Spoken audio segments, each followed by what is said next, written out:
Paul-Louis Vogère, bonsoir. Vous êtes un ancien de la DST qui a été rebaptisé aujourd'hui la DGSI. Ce sont les services secrets français. Vous avez été espion pendant 32 ans, agent comme on dit, et vous racontez votre vie d'espion dans ce livre « Je ne pouvais rien dire ». Et de fait, vous commencez le livre en disant « J'ai agi dans l'ombre, tenu au secret, même vis-à-vis de mon épouse ». Votre épouse ne savait pas ? Non, elle savait que j'étais à la DST depuis le départ, depuis qu'on était mariés. Mais pendant toute la période où j'étais en vie commune avec elle, non, j'ai pas. Elle ne connaissait rien de mes activités précisément. Voilà. Donc, elle savait quand c'est que je prenais mes congés, voilà, mais sans plus. Voilà. Alors, vous dites, je n'ai rien d'un James Bond. Et pourtant, ça se passe comme dans les films, quand même, quand on lit votre livre. Vous avez été au contact du KGB, vous avez fait des infiltrations, agents doubles, des filatures. Mais alors, du coup, c'est marrant. Enfin, vous racontez tout. Comment on fait une bonne filature pour ne pas se faire repérer, là, quand on suit un agent du KGB? Vous racontez une technique qui peut nous servir à tous, si on veut suivre quelqu'un. Oui, effectivement, à un moment, j'en parle dans mon ouvrage, effectivement, à l'époque, alors on est dans la période des années 80-90, de la période du contre-espionnage. Effectivement, à l'époque, voilà, la grande menace, ce sont les soviétiques. Voilà, tout à fait. Et l'officier de renseignement à la DST était un peu généraliste, il fallait un petit peu tout faire, effectivement, et donc on faisait de temps en temps des filatures sur des objectifs ou des cibles qui auraient pu être des objectifs, etc. Et effectivement, alors moi, j'avais une petite technique qu'un officier de la PJ m'avait appris en école de police. C'était, bon, je ciblais un point particulier dans la rue, par exemple, j'étais boulevard Haussmann, par exemple, et puis voilà, et puis pour éviter justement d'essayer de se déconcentrer, etc. Donc il y avait des petites astuces comme ça, de comportement, en fait, de sécurité du comportement. On ne regarde pas la cible, on regarde un magasin, autre chose, voilà, un magasin, etc. Et puis de temps en temps, bon, on s'arrête, on regarde dans sa sacoche, etc. Voilà, il faut être le plus naturel possible.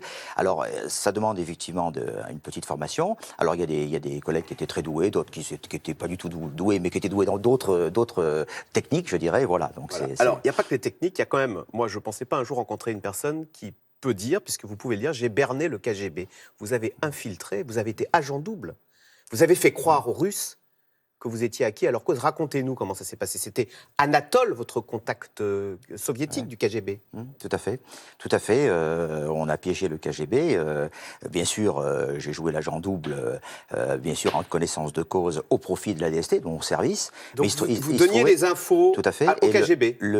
Et donc, l'officier du KGB, donc, qui était le patron de la ligne KR, donc la ligne de contre-espionnage du KGB en France, pensait que j'étais en fait un officier de la police aux frontières. Voilà, donc police, je dirais, qui s'occupait des affaires de protocole avec les ambassades, etc. Et le contact a démarré comme ça.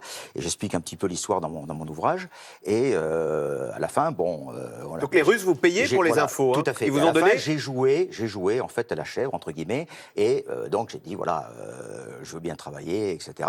Et il a compris que, bon, avec des remises d'argent, sachant que j'aurais pu choisir un autre vecteur de manipulation que l'argent. Vous auriez pu faire croire que vous étiez communiste, voilà, acquis à la cause soviétique. Voilà, les quatre vecteurs de recrutement en général d'une source humaine, comme disent les Britanniques, le MICE, monnaie, idéologie, compromission, voilà, et ego.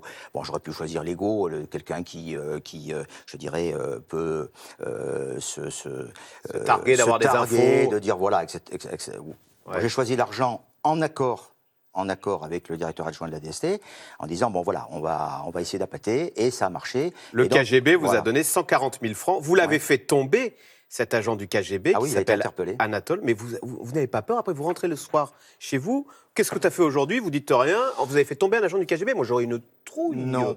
Écoutez, lorsqu'on est dans l'affaire, si vous voulez, on n'a pas cette impression-là, en fait. Ah ouais. Pendant les presque 3 ans, enfin 2 ans et demi de traitement, de manière ouverte au départ, ensuite de manière clandestine, avec des rendez-vous, etc. Des procédures de secours aussi, en cas où on ne se trouve pas dans Paris. Donc il y avait... Comment ça se passe les rendez-vous? Parce que vous le dites, si vous voulez rencontrer votre agent, votre contact au KGB, c'est quoi? Oui, on était dans le cas... Enfin, il se trouvait qu'on s'est toujours trouvé. Il n'y a jamais eu aucun rendez-vous de manqué. Une marque blanche au Tipex, voilà, sur un abribus précis de l'avenue de Villiers dans le 17e arrondissement. C'était la procédure au cas où de secours. D'ailleurs, c'est une procédure tout à fait banale lorsqu'il y a du contact humain, sans compter l'éventuelle utilisation de ce qu'on appelle la procédure de la boîte aux lettres mortes, vous savez, le petit morceau de papier entre deux pierres, etc. Alors, espion, on s'attend au gadget redoutable de James Bond. En fait, c'est très artisanal. Alors, vous ouvrez effectivement le courrier des cibles. Comment on fait pour ouvrir une une lettre pour subtiliser le courrier de quelqu'un et lire son courrier avant lui? Disons que je raconte dans mon ouvrage effectivement un cas où on avait détourné du courrier. Alors il y a deux phases. Il y a l'accès au courrier et puis après il faut ouvrir. Bon. Ouais. Alors pour ce qui concerne, je dirais, alors l'accès au courrier ça peut être différent. Hein, bon, mais pour ce qui concerne l'ouverture, alors il y avait une petite technique, la DST on avait, bon, c'était l'histoire du fer à repasser. Hein, voilà. Donc il y a une petite, c'est une sorte de petit cocotte minute, hein, donc on fait chauffer de l'eau, etc. Et alors c'est quelque chose de, il faut être entraîné. Hein. Moi je m'étais entraîné parce que le fonctionnaire, le technicien qui faisait ça, le matin de bonne heure, ça l'embêtait, etc. Bon, moi je dis, bah, écoute, forme-moi et je vais le faire moi-même. Donc je l'ai fait moi-même et donc il y a quelques lettres. Alors maintenant, bien sûr, il y a moins de courrier postal. Maintenant c'est les emails. Voilà, mais attention, l'interception, que ce soit du courrier postal ou du courrier email avec les nouvelles technologies, bon, ça demande bien sûr quand même une certaine formation. Il ne faut pas se louper, parce que si jamais on déchire l'enveloppe... Ah ben, j'allais dire, désolé pour nos amis de la Poste, mais le courrier peut se perdre, voilà. Donc, voilà, on ne le remet pas. À l'époque, dans les années 80, on découvrait comme ça, alors c'était pas une technique qu'on utilisait tout le temps, mais quand on avait une opportunité, avec l'accord de hiérarchie, on disait, bon là, alors ce qu'on appelait, c'est une des méthodes de ce qu'on appelait, à la sous-direction du contre-espionnage de la DST, ce qu'on appelle le contre-espionnage offensif. C'est-à-dire qu'on va chercher l'information pour savoir quels sont les pôles d'intérêt de l'adversaire. Tout ce qu'on voit dans les films, vous l'avez fait, de fouiller des chambres d'hôtel, vous allez même, pour avoir des infos sur les personnes, on fouille les poubelles. Et c'est une mine d'information. Vous dites aux gens, faites attention. Même encore actuellement. J'ai une expression entre guillemets, dis-moi ce que tu jettes, je saurai à peu près ton profil, quoi. Voilà. Ouais. Mais ça, c'est, je dirais, c'est tout à fait naturel. Il n'y a pas besoin d'être dans les services discrets ou secrets pour appliquer ce genre de méthode. Alors, deuxième partie de votre vie, après avoir traqué le KGB, c'est plutôt aujourd'hui les réseaux islamistes à la fin. Vous étiez en poste à Murat. Hein, vous avez suivi Jamel Begal, qui était ce terroriste, qui a vu, alors Murat, c'est une petite ville du Cantal, qui a vu défiler le top 50 des terroristes. Donc vous étiez avec des jumelles à l'hôtel d'en face et vous avez surveillé Jamel Begal avec toutes ces... Alors effectivement, c'est un passage de ma carrière. Donc j'étais responsable régional, donc dans la région où il y a Murat.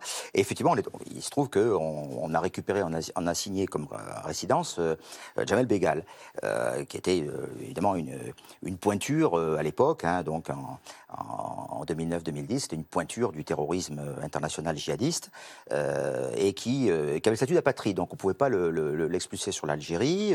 Il sortait de prison, on l'a signé à résidence, on le récupère à Murat.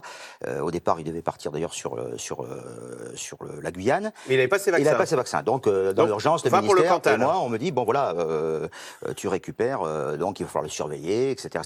Et on s'aperçoit que pendant un an, jusqu'à ce qu'il soit interpellé dans le cadre d'une autre affaire, d'ailleurs, qui a été traitée en collaboration avec la SDAT, je raconte d'ailleurs dans l'ouvrage, on s'aperçoit que, comme vous dites, le top 50 qui passe... C'est-à-dire vous avez, les frères Kouachi, donc entre autres de Koulibaly de l'hypercacher. Mais nous, si vous voulez, c'était des individus qui passaient, il y avait beaucoup de gens qui étaient issus de la délinquance, etc. Il y avait énormément de monde qui passait tous les jours, il y avait les familles, etc.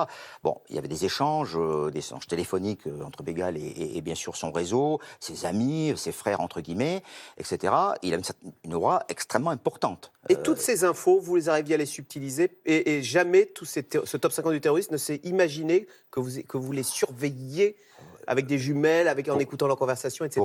Pour être honnête, Jamel Begal se doutait bien qu'il était surveillé. Quand on est assigné à résidence, on se doute bien qu'on est surveillé par les services de renseignement. Et vous lisiez le café à Murat avec un trou dans le journal Non, c'était des techniques tout à fait avec les collègues, des techniques tout à fait classiques. Bon, bien sûr, il y a les interceptions de sécurité, donc les écoutes téléphoniques, hein, dans un cas tout à fait légal, bien sûr.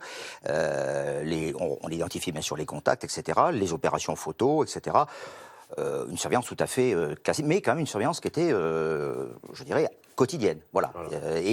Je pense qu'il faut le faire parce qu'il y a eu des assignés à résidence qui se sont échappés. Je prends un autre cas dans la même région, Saïd Arif, qui était à Brioude, qui s'est échappé en Syrie via Bruxelles. Et s'il n'y a pas une surveillance qui doit être également coordonnée avec la gendarmerie, parce que là on est en zone gendarmerie, il faut être extrêmement précis et sérieux là-dessus. Voilà, et vous racontez toute cette vie d'espion. Vous regrettez d'ailleurs qu'aujourd'hui la désorganisation des services suite à la fusion.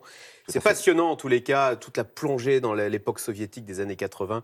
Je ne pouvais rien dire, Paul-Louis Vogère. Et d'ailleurs, vous avez gardé les bons réflexes. Ce n'est pas votre vrai nom, Paul-Louis Vogère. C'est un pseudo que vous avez utilisé. Toujours des réflexes d'espion.